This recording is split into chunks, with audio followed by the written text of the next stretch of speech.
Hello friends, welcome to my channel learn try and repeat. आज का जो question है ये मुझे डाउट आया था। ये प्रोसेस अकाउंटिंग का क्वेश्चन है। ये मुझे इंस्टाग्राम पे डाउट आया था। क्वेश्चन है जिसमें हमें आउटपुट दी हुई है। The output of process 1 is 3300 units. It was considered that 300 units were an abnormal loss. Normal loss allowed was 10%. The other information is given below.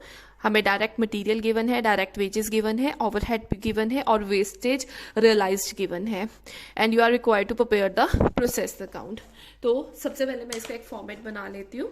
ठीक है, तो इसका फॉर्मेट बनाते हैं।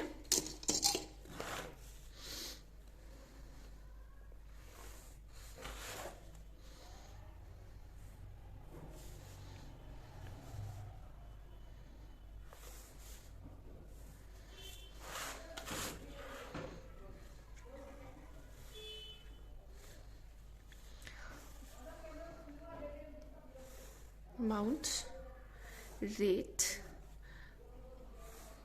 quantity, amount, rate and quantity. So ये इसका format है। ऊपर लिख देते हैं प्रोसेस अकाउंट।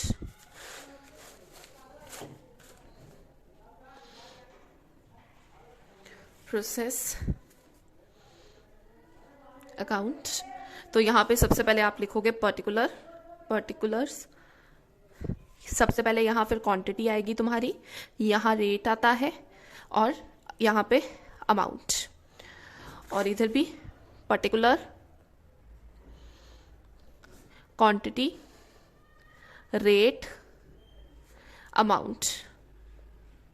सो ये इसका फॉर्मेट है। ठीक है, तो सबसे पहले उसने हमें दिया हुआ है, आउटपुट दी हुई है। ये इसने आउटपुट दी है, इनपुट नहीं दी है। ठीक है, तो मैं यहाँ पे एक कॉलम बनाकर टू यहाँ पे लिखकर एक टू मटेरियल और इसकी अभी आपके लिए स्पेस छोड़ रही हूँ। फिर मैं आपको बताऊंगी कि इसकी ट्रीटमेंट कैसे करनी है। ठीक है, बाकी चीज़ें हम लिख लेते हैं। मटीरियल के मैंने छोड़ दिया। मटीरियल का रेट गिवन है 10, तो मैं यहाँ 10 रेट डाल रही हूँ। फिर उसके बाद डायरेक्ट वेजेस हैं 2 डायरेक्ट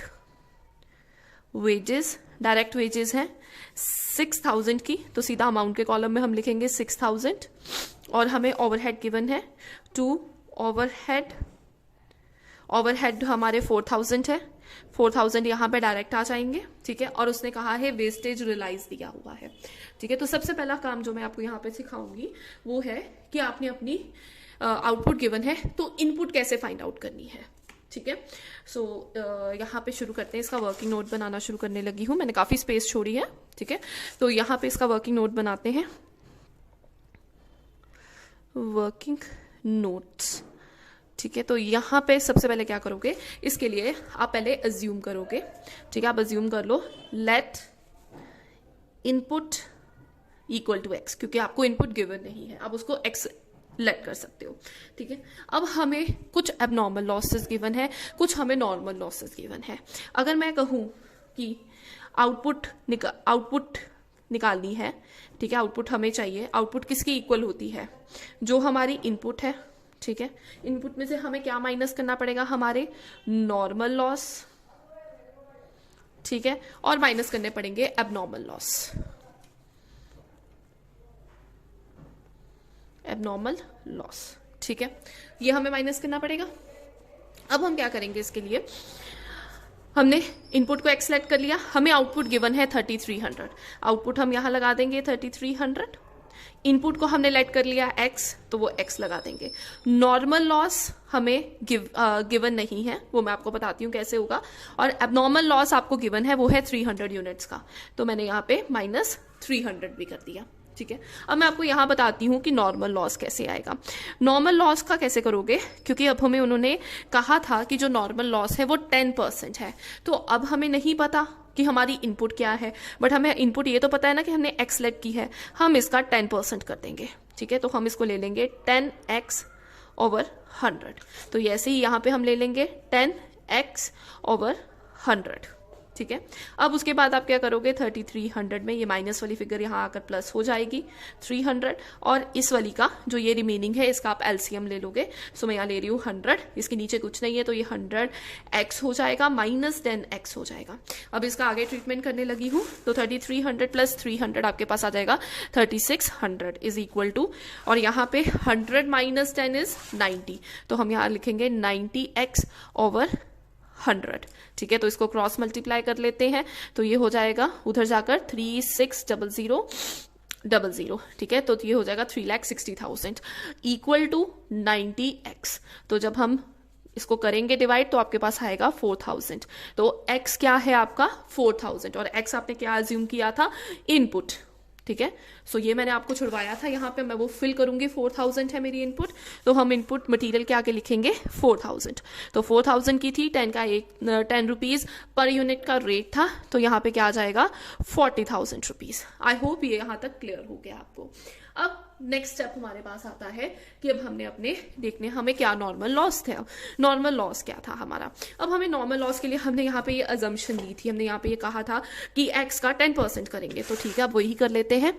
हमने लिया था कि जो हमारा नॉर्मल लॉस है वो क्या है 10x डिवाइडेड बाय 100। तो जब हमें x मिल गया है तो हम उसके साथ मल्टीप्लाई इधर कर देते हैं, यहाँ पुट कर देते हैं वैल्यू। ठीक है, तो ये मेरे पास आ जाएगा 400। तो मेरा मतलब 400 यूनिट्स का क्या है नॉर्मल लॉस है। तो ये जो नॉर्मल लॉस है हम इसको यहाँ पे डालेंगे बाय नॉर्मल लॉस। तो वो जो नॉर्मल लॉस है वो आपका है 400 यूनिट्स का। ठीक है, और उसका रेट क्या है, वेस्टेज रियलाइज्ड जो उसने दिया हुआ है वो आपका 5 पर यूनिट है, तो आप यहाँ पे 5 लिखोगे और इनको मल्टीप्लाई करोगे तो आपके पास आ जाएगा 4 × 5 20 और 20 साथ में, तो ये 2000 आपका अमाउंट आ जाएगा। आई होप यहाँ तक आपको क्लियर हो गया। अब नेक्स्ट स्टेप है कि जिसमें हमने अपने एबनॉर्मल लॉसेस को कैलकुलेट करना है। ठीक है, तो उसका वेरी सिंपल है, बहुत तरीका सिंपल है। तो सबसे पहले हम डालते हैं एबनॉर्मल लॉस। ठीक है, हमारे एबनॉर्मल लॉस उसने कहा 300 यूनिट्स के थे जी, तो हमने 300 यूनिट्स के यहाँ डाल दिए। तो इसको कैलकुलेट करने का जो तरीका है वो है, इसमें आप ये फॉर्मूला यूज करोगे। ठीक है, आप पहले निकाल सकते हो कॉस्ट ऑफ एबनॉर्मल वेस्टेज। ठीक है, ये कैलकुलेट करने के लिए आपका फॉर्मूला होता है,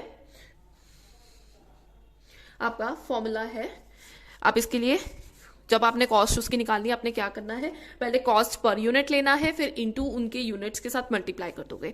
तो सबसे पहले अगर मैं लेती हूं कॉस्ट पर यूनिट, तो वो कैसे आता है, जो आपकी टोटल कॉस्ट होती है, आपको बताऊंगी कैसे कैलकुलेट होता है।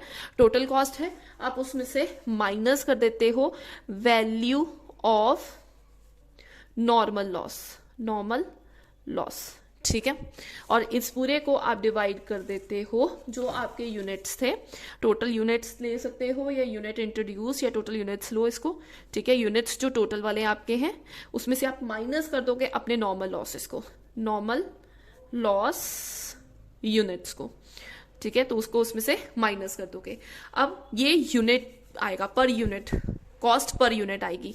पहले मैं इतना कैलकुलेट करवा देती हूँ। टोटल कॉस्ट कैसे आएगी, आपको अपनी ये वाली सारी चीजें प्लस करनी है, 40,000 प्लस 6,000 46,000 प्लस 4,000 50,000। तो ये टोटल 50,000 आ गया, तो तुम्हारी टोटल कॉस्ट क्या आ गई 50,000 की। ठीक है, तो 50,000 में से वैल्यू ऑफ नॉर्मल लॉस की वैल्यू क्या है आपकी यहाँ पे 2,000 है, तो मैं यहाँ से माइनस कर रही हूँ 2,000 को, डिवाइडेड बाय आपके टोटल यूनिट्स कितने थे, 4,000 के आपके यूनिट्स थे। ठीक है, उसमें से नॉर्मल लॉस के यूनिट्स थे 400, तो मैं यहां से माइनस कर रही हूं 4,000 में से 400 को। सो ये आपके पास आता है 48,000 डिवाइडेड बाय 3,600। तो 48,000 divided by 3,600 you will get something 13.33। तो एक तरीका तो ये है। ठीक है, आप पूरा ये निकालो, this is per unit, this is cost per unit. ठीक है, ये एक यूनिट की है, पर यूनिट की। तो हमारे पास यूनिट कितने हैं, हमारे पास यूनिट्स हैं 300। ठीक है ना, तो आप क्या करोगे यहाँ पे 300 इंटू 13.33, तो उससे आपके पास क्या आएगा इंटू 300, तो आपके पास अप्रोक्सीमेटली आता है 3,999.99। तो इसको राउंड ऑफ करके मैं ले रही हूँ 4,000। मैं इसको 4000 ले रही हूँ पूरा राउंड ऑफ करके।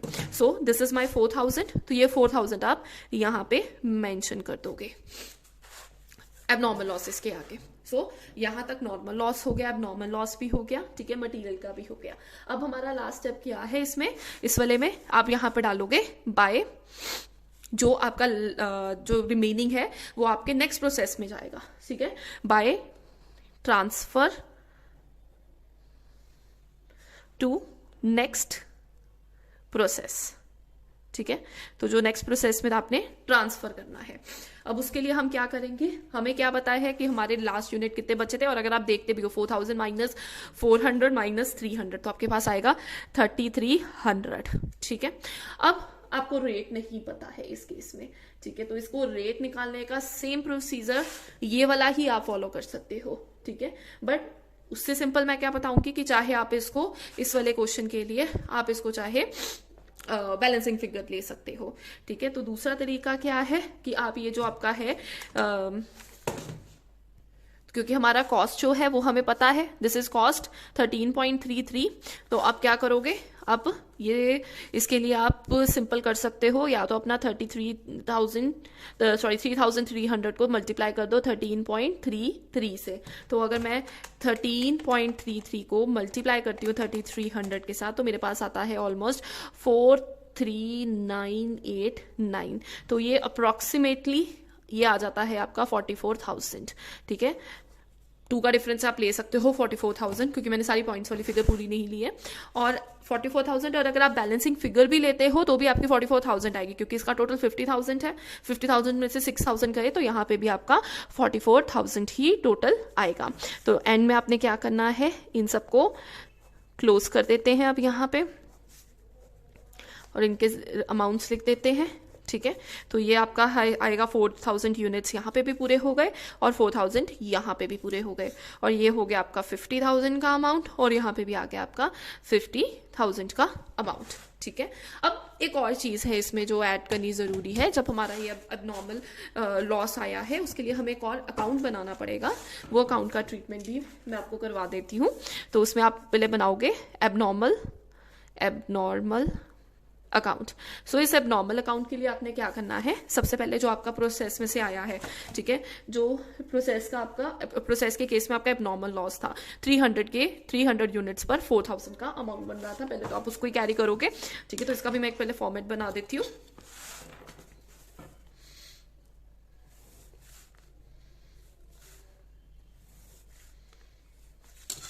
मैंने इसमें क्वांटिटी नहीं ले रही हूँ, सॉरी इसमें रेट नहीं ले रही हूँ, क्वांटिटी तो लूंगी।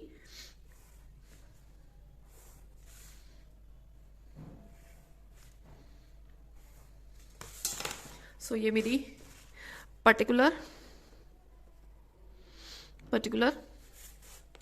Quantity amount, particular quantity amount, ठीक है। तो सबसे पहले हम जो हमारा इस प्रोसेस के केस में लॉस हुआ था एबनॉर्मल लॉस, उसको मैं यहाँ शिफ्ट करने लगी हूँ, तो मैं यहाँ पे लिखूंगी टू प्रोसेस 1 अकाउंट, ठीक है। तो 1 अकाउंट में से क्या आया था तुम्हारा 300 क्वांटिटी थी और 4000 का यूनिट था, ठीक है। अब नेक्स्ट स्टेप हमारा क्या होता है कि जो हमारा क्वांटिटी होती है, जो हमारी क्वांटिटी है वो हम यहाँ पे डालते हैं, यहाँ पे हम डालते हैं बाय कैश, ठीक है। मतलब बाय कैश मतलब ये हमारी एंट्री क्या है, cash account debited to abnormal account, ठीक है। तो जो हमें इसमें से रिसीव हो गया है, ठीक है, जो हमारा स्क्रैप वैल्यू ऑफ वेस्टेज है, ठीक है, @5% है, तो उसके साथ हम यहाँ पे लगा देंगे 300 क्वांटिटी को हम यहाँ लिखेंगे स्क्रैप में जो तुम्हारी बिक गई स्क्रैप वैल्यू ऑफ वेस्टेज जो तुम्हारी रियलाइज हुई है, ठीक है, @ वो कितनी थी, वो 5% थी जो तुम्हारी वेस्टेज रियलाइज हुई है, तो इंटू ₹5, तो 300 इंटू 5 आपके पास आ जाएगा 1500। सो ये आपका 1500 का यहाँ पे अमाउंट आ जाएगा, और जो बैलेंस हो जाएगा वो आप क्या करोगे उसका, बाय कॉस्टिंग P&L अकाउंट, उसमें आप बैलेंसिंग फिगर को ट्रांसफर कर दोगे तो वो कितनी आती है आपकी 4000 माइनस 1500, तो आपके पास आती है 2500। सो यहाँ पे आप इसकी टोटलिंग कर दो 4300 300